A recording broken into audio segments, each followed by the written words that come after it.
Welcome to Museum Rat. I am your host, Doug Y. I have just gotten back from Santa Fe, New Mexico. I am here in the studio at Pasadena Media, broadcasting on the Arroyo Channel to bring you art gallery and art museum shows. And today we've got a big one, Georgia O'Keeffe. I had never been to Santa Fe, New Mexico before. This was my first trip, and I didn't know much about Georgia O'Keeffe. I suppose I still don't, but I am learning, and we're going to learn something together today. When we think about Georgia O'Keeffe, she always rejected the idea of being a female painter. She wanted to be considered a master painter, and even though at auction her pieces continue to pull less than her male contemporaries, she has become the high priestess of American modernism. And as we look at her pieces, think about how much influence she has into the culture. The colors, the shapes, the forms are all going to trickle their way into the decorative arts, wallpapers, furniture, the style of clothing. She really was the pinnacle of American modernism, spending her time in New York and in the middle of the desert in New Mexico. Again, a very American modern style of life that simply wasn't possible before. We're going to have to go ahead and get started. This is Blue Hollyhock, Blue Larkspur from 1930. Now, what's interesting about many of these pieces, Purple Petunia, 1925, she didn't go to New Mexico. She's so tied to Ghost Ranch and to New Mexico. But a lot of her work was done before she ever made it to New Mexico, before she had ever seen that part of the world. And you see how much in these pieces, Bleeding Heart, 1932, the abstract expression, mood, the idea of psychology, of a subconscious coming out in all these colors and forms and tones. Canna Leaves, 1925. She did not go to New Mexico until 1929, the summer of 1929. So much of this abstraction white rose was inside of her. And Georgia O'Keeffe would talk about this. She would say, I have shapes in my head that nobody ever showed me. Corn Number 2, 1924. This piece is called Blue Line. And when we think about her relationship with Alfred Stieglitz, the photographer, gallery owner in New York, who first showcased her work, and then they fell in love and had a lifelong romance. They moved into an apartment in a skyscraper, again, the pinnacle of American modernity of the time, and he took pictures and she painted. We'll look at some of those later. One of the things he took pictures of, he took a lot of pictures of Georgia O'Keeffe. Some of them were considered quite scandalous at the time, but more interesting than that for our discussion is the idea of the abstraction of the body. Taking pictures of body parts, the fetishization of form. These are the Americans who are first picking up abstract expressionism and bringing it into the consciousness of this country. This is White and Blue Flower Shapes. This is from 1919. This is a very early piece of hers. And Belladonna from 1939, a later work, masterful. The choice of subject. It's not really a still life. It's an abstract that has a source, that has a natural source. It is one of the reasons why Georgia O'Keeffe is a really wonderful portal into abstract expressionism. Before tussling with Rothko and Hans Hofmann, and you start to get into these more opaque artists, looking at Georgia O'Keeffe's work and saying, you know, mood and tone and psychology and nature, so many things are being brought to bear in this piece. This is called number 17 Special. It's from 1919. She did another in color called Green Lines in Pink. And you can see in this picture of Georgia O'Keeffe's hands by Alfred Stieglitz, he took that picture, that they're working in tandem. They are working together. He is abstracting, she is abstracting, and they are in the flow of this movement.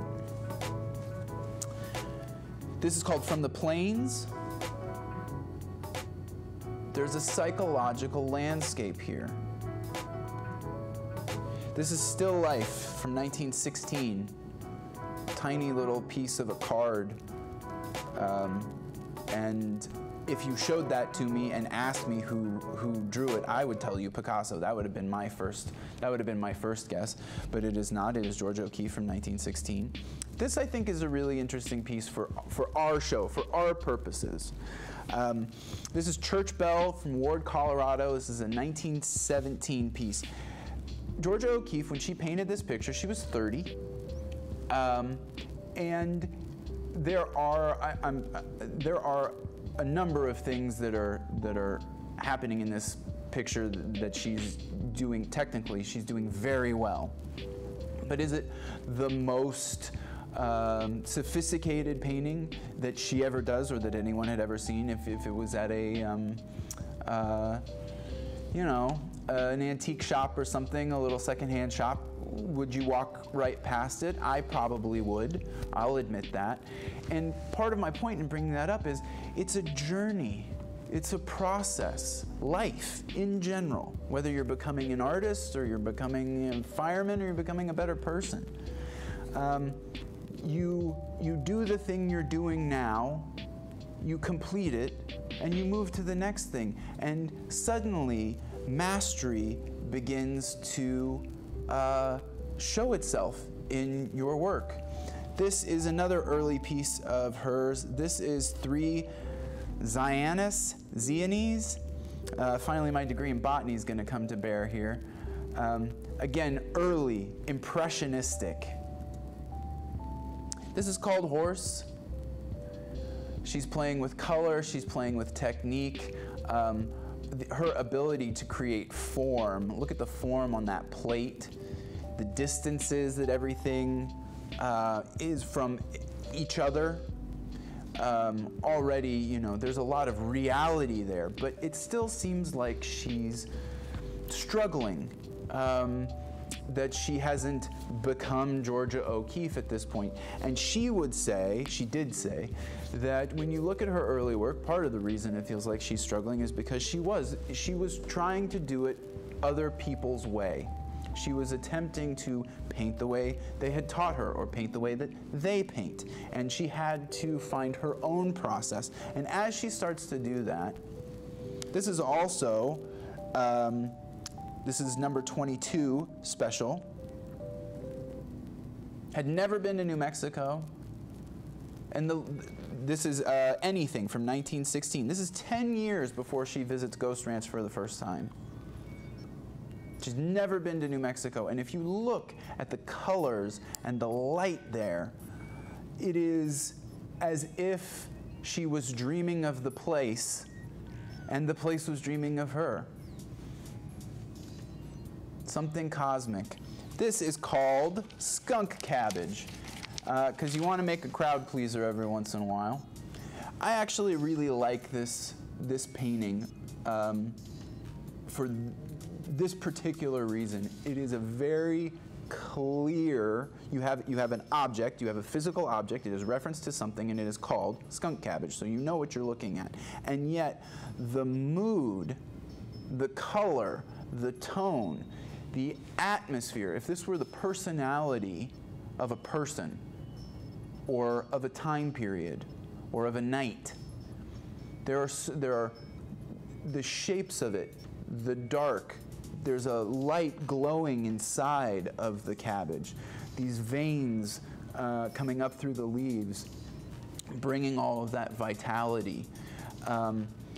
While it is representational and that gives the viewer a foothold to look at this piece, to begin to consider it, this brings you to abstract expressionism because it is an attempt to show and explain an internal state.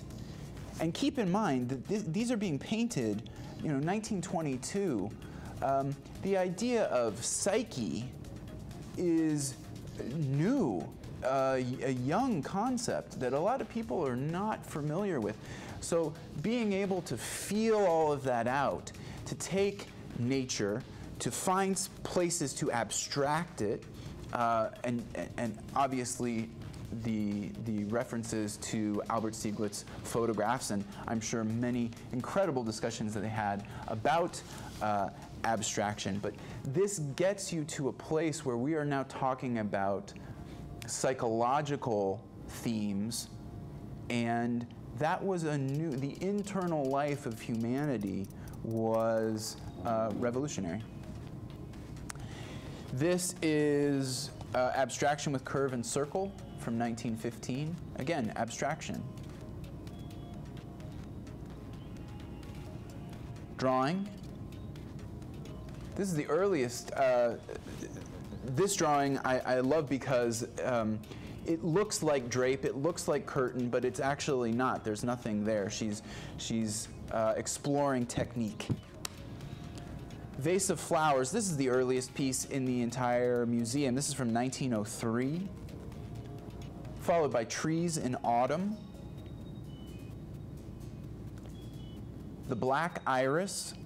Again, this is a quintessential Georgia O'Keeffe piece, and made before she ever stepped foot in New Mexico for the first time. Autumn Trees, the Maple. Dark Iris number 3 from 1927. Still very abstract here, but the title again grounds you in the natural world. This one does not. This is Series 1, number 2. Feels like a landscape, but isn't. Feels like a human presence, a human form, but it isn't. Trees and mountains, but they're not. And again, color, mood, tone, the creation of depth. There's a huge distance to this piece. This is Tan Clamshell with Seaweed. I find this to be quintessentially American modern. Colors, the colors, the forms. In the background you have that curling lip. This to me is quintessentially an American modern picture. Here you have shell number 2, followed by Petunia. Really exquisitely done. This is series number 1. Again, she's using the visual cues of drape and light and shadow to create the illusion of form and light, and yet there is nothing there. This is an experiment. I like this. This is Flagpole from 1925.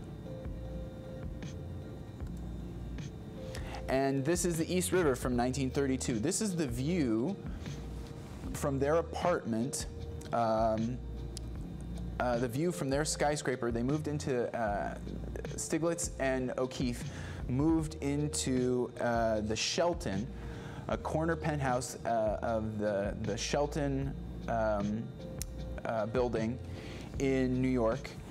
And he was married and not to Georgia O'Keeffe, and he was taking all these nude pictures and showing them at his gallery. It was quite the scandal at the time. This is New York from the Shelton. So this is Alfred Stieglitz's photograph from their apartment. Followed by Black Lines, much earlier, 1916, Georgia O'Keeffe. Ritz Tower. At the time, Ritz Tower was one of the symbols, beacons of American modernity. This is Manhattan, 1932. Again, another really wonderful way into abstraction. The concept of Manhattan as an island, as a map, so much commerce, so much movement. You think about where infographics come from. We use them so much today. This has a bit of an infographic look, and we're talking about 1932. This is the Barns in Lake George. She spent a lot of times in Lake George, and it will follow, oh wow, Horse's Skull with White Rose from 1931. Look at the luminosity of all of it. The glow inside that eye. The bones seem to be lit from the inside, and the choice of that hard black background. Powerful, mystical piece. This is called A Piece of Wood. It is from 1942. Again, abstract expressionism. When we're thinking about time, and we're going to use wood as a metaphor for time, that is very apt. There is a lot inside of the natural properties of wood that relates to time. And so when she picks these things, maybe they even seem a little bit obvious to us now, but that was part of the potency of what she was doing then. She was making it very clear for people to be able to draw the themes and make the connections for the metaphor that she was going for. This is later. She did this one in Santa Fe. This is on the patio 8. And so we're going to look here at the next over the next 20 years as she's spending more and more time in New Mexico, red and yellow cliffs. She becomes enamored, Ram's Head and Blue Morning Glory, with that place. Patio door with green leaf. This door became a deep inspiration for her. She painted it many times. This is called My Last Door. And it's intense. Why is it intense? Why does this bring up feelings of mortality when it's just a dark box on a white background? Well, on some level, whatever this is communicating truth. And that is what abstract expressionism attempts to do. It attempts to engage truth to things that are difficult to verbalize, difficult to get across in any other medium. And when you sit with this and you stare into that black box and you look at the white around it and the fading gray, which you could say, everything that we do makes an imprint, but the imprint fades. We only get so far, and we are all headed into the last door. This is Church Steeple from 1930. She does a couple of these. Bear Lake, New Mexico. Again, look at that lighting. She's making those choices. It reminds me a bit of Hugh Ferris. If you know Hugh Ferris, the architect and pencil drawer from the 30s, similar time. There's a lot of this God light that glows up from mountain ranges and inside of buildings and under trees. It doesn't really have a source, but it does feel, it feels justified, and it also feels miraculous. This is Gerald's Tree from 1937. Followed by Black Mesa Landscape. And Black Cross with Red Sky. I really, this picture I think is very interesting and evocative. I will go back to referencing this piece when we take a look at the Vicki Alexander show that I just saw in Vancouver. But in terms of a metaphor, think about a belief system imposing itself on an ecosystem, right? The human belief is imposing itself on the landscape. Very similar if you go back and look at the landscape pictures from California and you go over 100 years. Slowly but surely, it's less and less the natural world and more human systems, the imposition of human systems on top of that world. And I thought that this is a very potent way to describe that that process. Thigh bone on black stripe. This is from 1930. This is Cityscape at Night. Followed by Kokopelli, which is a fertility deity, Native American fertility deity. Kokopelli with snow. Followed by Paul's Kachina. Kachina is a Pueblo and a Hopi spirit that visits the villages. Interestingly about this, it looks like it's held in a cross-stitch frame, but actually it's part of a headlight from a Ford car. And she would grab these kinds of pieces and stick them in. So reclamation, not just bones of animals, but also the bones of cars. The search for material with a soul.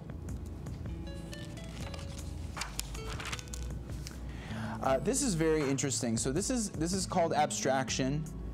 It's from 1946, and that's in wax. These are all studies. That is an actual ram's skull that Georgia O'Keeffe brought home to study. And finally, this piece, which is bronze, but lacquered in white. Rare that you see, usually, when artists are working in bronze, they want to show it off. And here she has hidden it and turned it into white. Another ram's horn 1, followed by horn and feather. Thinking back to a piece of wood, the ideas of time, of growth, the spiraling nature of it all. This is Misty Again, a memory. Followed by White Bird of Paradise. Pink Ornamental Banana.